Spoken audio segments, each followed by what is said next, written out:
session inaugurale du Conseil fédéral PCT Pointe-Noire s'est tenue ce 24 octobre 2020 dans la salle de conférence Mariengouabi.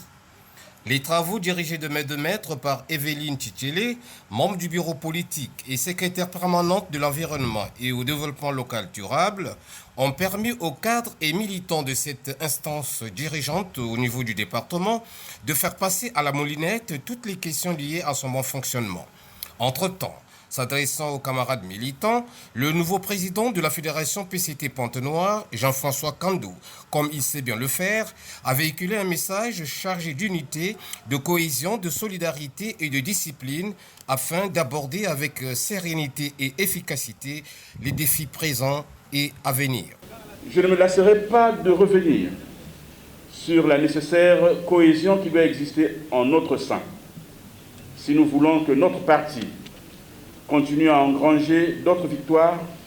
en sus de la tenue réussie de son 5e congrès ordinaire de décembre 2019. Face aux défis existentiels qui se dressent devant nous et que nous devons à tout prix relever, nous n'avons pas droit à l'erreur. Il nous faut pour ce faire mettre déjà en ordre de bataille nos troupes, car dans un contexte pluraliste, un parti politique doit être non seulement dynamique et offensif, mais aussi attractif. Le parti doit attirer en son sein le maximum de citoyens qui doivent lui permettre de se constituer une base électorale subjective et objective solide afin de conquérir ou conserver le pouvoir de façon démocratique et durable. C'est dans le strict respect des mesures barrières édictées par le gouvernement que les conseillers fédéraux soigneusement sélectionnés ont examiné pendant quelques heures les documents à eux soumis, et ce, en tenant compte des conclusions issues du 5e congrès ordinaire du Parti congolais du travail. Au sorti donc de cette session inaugurale, la Fédération PCT Pointe-Noire vient de se doter d'une feuille de route qui devra répondre aux attentes du parti.